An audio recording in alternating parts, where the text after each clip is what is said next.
డస్ట్లిక్ విన్యాసం అనేది భారతదేశం మరియు ఏ దేశం మధ్య జరిగే సంయుక్త సైనిక విన్యాసం. ఉజ్బెకిస్తాన్. డస్ట్లిక్ 2026 విన్యాసాలు 2026 ఏప్రిల్ 12 నుంచి 25 వరకు నమంగలోని గురుంసరాయ్ ఫీల్డ్ ట్రైనింగ్ ఏరియాలో అనగా ఉజ్బెకిస్తాన్లో ప్రారంభమయ్యాయి. ఇది భారతదేశం ఉజ్బెకిస్తాన్ యొక్క సంయుక్త సైనిక విన్యాసాల్లో 7వది. ఈ విన్యాసాలను ఇరు దేశాలు ఏకాంతరంగా ఏటా నిర్వహిస్తాయి. గత విన్యాసాలు అనగా 2025లో భారతదేశంలోని పూణేలోని ఔంధులో జరిగాయి. పాక్షిక పర్వత ప్రాంతాల్లో సైనిక సహకారాన్ని మరియు సంయుక్త కార్యాచరణ సామర్థ్యాలను పెంపొందించడమే దీని యొక్క లక్ష్యం. భారతదేశపు మొట్టమొదటి పాడ్ ట్యాక్సీ అనగా automated rapid transit system arts యొక్క ప్రాజెక్టు ఏ నగరంలో ప్రారంభించబడింది?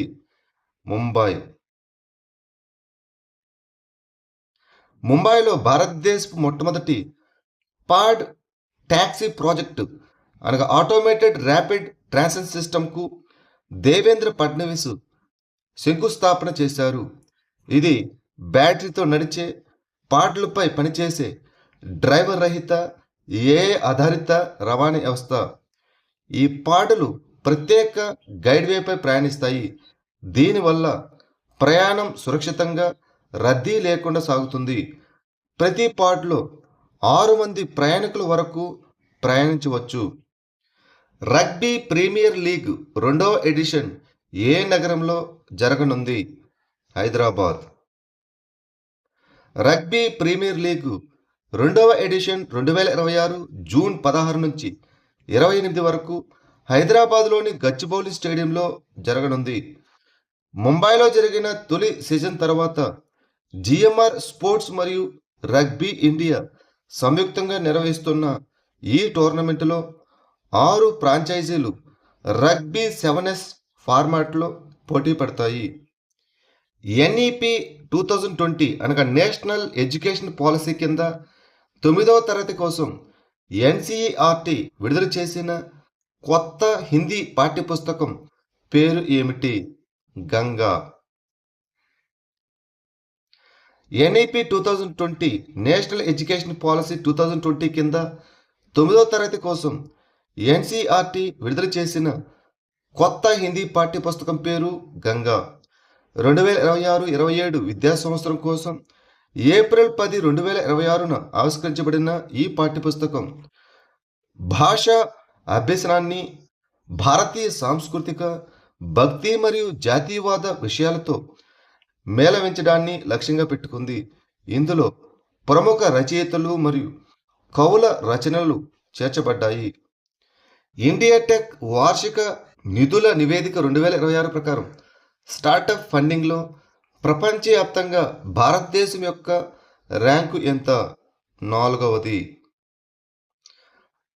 ట్రాక్సన్ భారతదేశ స్టార్టప్ ఎకోసిస్టంలోని ట్రెండ్లను హైలైట్ చేస్తూ ఇండియా టెక్ వార్షిక నిధుల నివేదిక 2026ను విడుదల చేసింది.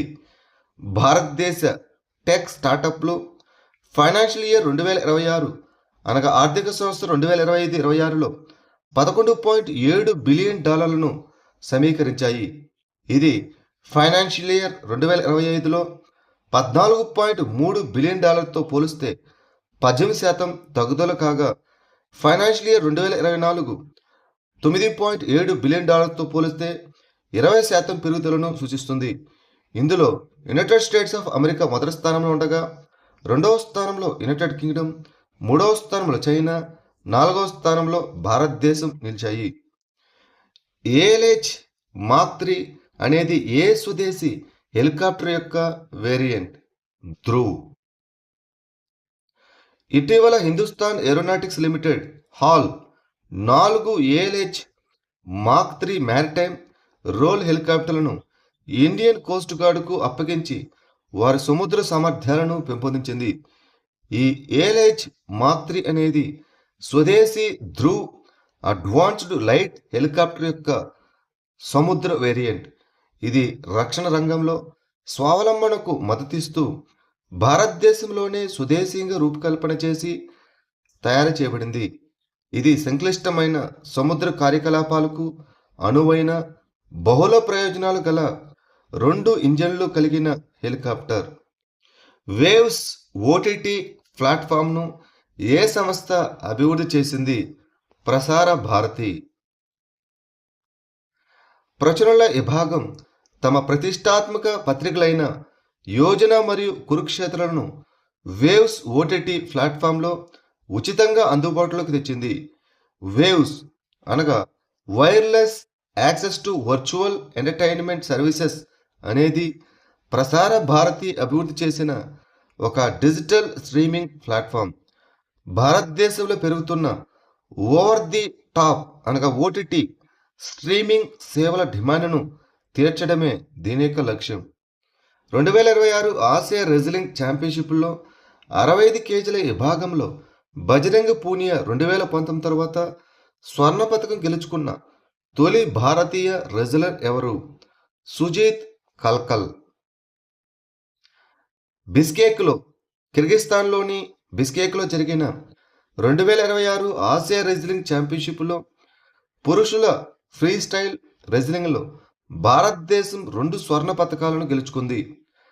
65 కేజీల విభాగంలో ఉజ్బెకిస్తాన్కు చెందిన ఉమిజోన్ జొలోలోవ్ను 8-1 తేడాతో ఓడించి సుజీత్ కల్కల్ స్వర్ణ పతకాన్ని గెలుచుకున్నాడు. ఈ విభాగంలో బజరంగ పూనియా తర్వాత స్వర్ణ పతకాన్ని గెలిచిన తొలి భారతీయుడిగా నిలిచాడు. 70 కేజీల విభాగంలో మంగోలియాకు చెందిన ఒలింపియన్ టోమోర్ ఒచిరెన్ తుల్గాను 5-3 తేడాతో ఓడించి అభిమన్యు మాండవాల్ స్వర్ణ పతకాన్ని సాధించాడు. యోగా మహోత్సవ్ 2026 ఎక్కడ జరిగింది? మహారాష్ట్ర. ఆయుష్ మంత్రిత్వ శాఖ మహారాష్ట్రలోని లోనార్లో యోగా మహోత్సవ్ 2026ను నిర్వహించడం ద్వారా అంతర్జాతీయ యోగా దినోత్సవం 2026కు 75 రోజుల కౌంట్డౌన్ను ప్రారంభించింది. బుల్దానా జిల్లాలోని ఛత్రపతి శ్రీ శివాజీ మహారాజ్ ఉద్యాన్లో Morarji Desai National Institute of Yoga ఈ కార్యక్రమాన్ని నిర్వహించింది. ఇటీవల ఏ సంస్థ తొలిసారిగా నియంత్రిత పరిస్థితుల్లో మోర్షిల్ల పుట్టగొడుగులను విజయవంతంగా సాగు చేసింది? షేర్ ఏ కాశ్మీర్ వ్యవసాయ మరియు విజ్ఞాన విశ్వవిద్యాలయం. ఇటీవల షేర్ ఏ కాశ్మీర్ వ్యవసాయ మరియు విజ్ఞాన విశ్వవిద్యాలయం మొట్టమొదటిసారిగా నియంత్రిత పరిస్థితుల్లో మోర్షిల్ల పుట్టగొడుగులను విజయవంతంగా సాగు చేసింది. ఈ మోర్షిల్ల పుట్టగొడుగు అనేది ఆస్కో మైకోటా సమూహానికి మరియు మోర్సిల్లాసి కుటుంబానికి చెందిన ఒక తినదగిన శిలీంధ్రం. స్థానికంగా గుచ్చి లేదా కంగాయేచ్ అని పిలువబడే ఇది స్వల్ప వర్షాకాలంలో ఎత్తైన ప్రదేశాల్లోని అడవులో సహజంగా పెరుగుతుంది. దీని గొప్ప రుచి, అధిక పోషక విలువలు మరియు ఔషధ గుణాల కారణంగా దీనికి అధిక విలువ ఉంది.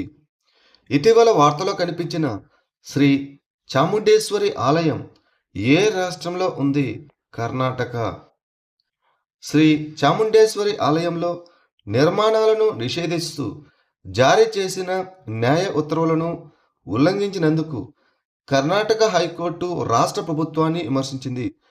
కర్ణాటకలోని చాముండి కొండలపైన ఉన్న ఈ ఆలయం ఒక ప్రధాన పుణ్యక్షేత్రం. ఇది దుర్గాదేవి అవతారమైన చాముండేశ్వరి దేవికి అంకితం చేయబడింది. దీని అసలు నిర్మాణం 12వ శతాబ్దంలో హోయసల పాలకుల కాలం నాటిది. దాని తర్వాత కాలంలో 17వ శతాబ్దంలో విజయనగర సామ్రాజ్యం కాలంలో దీనిని విస్తరించారు. ఇటీవల వార్తలో కనిపించిన హోకర్సర్ సరస్సు ఏ రాష్ట్రంలో లేదా కేంద్రపాలిత ప్రాంతంలో ఉంది? జమ్మూ అండ్ కాశ్మీర్. భారత కంట్రోలర్ అండ్ ఆడిటర్ జనరల్ నివేదిక ప్రకారం జమ్మూ అండ్ కాశ్మీర్లోని 518 సరస్సులు అనగా 74% అదృశ్యమయ్యాయి లేదా కుంచుకుపోయాయి. దీనివల్ల పర్యావరణ వ్యవస్థ క్షీణత మరియు వాతావరణ ప్రమాదాలు సంభవిస్తున్నాయి. ఈ హోకర్సర్ సరస్సు జమ్మూ మరియు కాశ్మీర్లోని బారాముల్లా జిల్లాలో 1583 మీటర్ల ఎత్తులో ఉన్న ఒక ఎత్తైన చిత్తడి నేల. కాశ్మీర్ రాణి చిత్తడి నేలగా ప్రసిద్ధి చెందిన ఇది ఒక రామ్సర్ సైట్‌గా గుర్తించబడింది. ఇది తన పర్యావరణ వ్యవస్థను నిలబెట్టే కాలువల ద్వారా జీలం నదికి అనుసంధానించబడి ఉంటుంది. ఇటీవల వార్తల్లో కనిపించిన బెంగాల్ ఫ్లోరికన్ యొక్క ఐయుసిఎన్ పరిరక్షణ స్థితి ఏమిటి? ఇది తీవ్రంగా అంతరించిపోతున్న జాతి. భూమార్పిడి, వ్యవసాయ విస్తరణ, దహనం మరియు గడ్డి భూముల విచ్ఛిన్నం వలన ఆవాస నష్టం జరిగి బెంగాల్ ఫ్లోరికన్ జనాభా వేగంగా క్షీణిస్తున్నది. దీనిని తరచుగా గడ్డి భూముల నర్తకి అని కూడా పిలుస్తారు. భారతదేశంలో ఇది దుధ్వా జాతీయ ఉద్యానవనం, మానస్ జాతీయ ఉద్యానవనం, కజిరంగా జాతీయ ఉద్యానవనం, వరాంగ్ జాతీయ ఉద్యానవనం మరియు డిబ్రూ సైఖోవా జాతీయ ఉద్యానవనం వంటి ప్రాంతాలతో పాటు అరుణాచల్ ప్రదేశ్, నేపాల్ మరియు బంగ్లాదేశ్లోని కొన్ని భాగాల్లో కూడా కనిపిస్తుంది. దీనిని తీవ్రంగా అంతరించిపోతున్న జాతిగా వర్గీకరించబడింది. ఆహార శుద్ధి పరిశ్రమ కోసం ఉత్పత్తి ఆధారిత ప్రోత్సాహక పథకాన్ని ఏ మంత్రిత్వ శాఖ అమలు చేస్తుంది? ఆహార శుద్ధి పరిశ్రమల మంత్రిత్వ శాఖ, the ministry of food processing industries. భారతదేశ ఆహార శుద్ధి రంగాన్ని ప్రోత్సహించడానికి ఆహార శుద్ధి పరిశ్రమల మంత్రిత్వ శాఖ దీనిని ప్రారంభించింది. భారతీయ ఆహార బ్రాండ్లను ప్రపంచవ్యాప్తంగా ప్రోత్సహించడం మరియు భారీ స్థాయిలో ఆహార తయారీలో అగ్రగాములను సృష్టించడం ఈ పథకం యొక్క లక్ష్యం. ఈ పథకాన్ని 2021-22 ఆర్థిక సంవత్సరం నుంచి 2026-27 ఆర్థిక సంవత్సరం వరకు 6 సంవత్సరాల పాటు అమలు చేస్తున్నారు. ఎగుమతి తనిఖీ మండలి అనగా ది ఎక్స్పోర్ట్ ఇన్స్పెక్షన్ కౌన్సిల్ ఏ మంత్రిత్వ శాఖ పరిధిలో పనిచేస్తుంది? వాణిజ్య మరియు పరిశ్రమల మంత్రిత్వ శాఖ, the ministry of commerce and industry.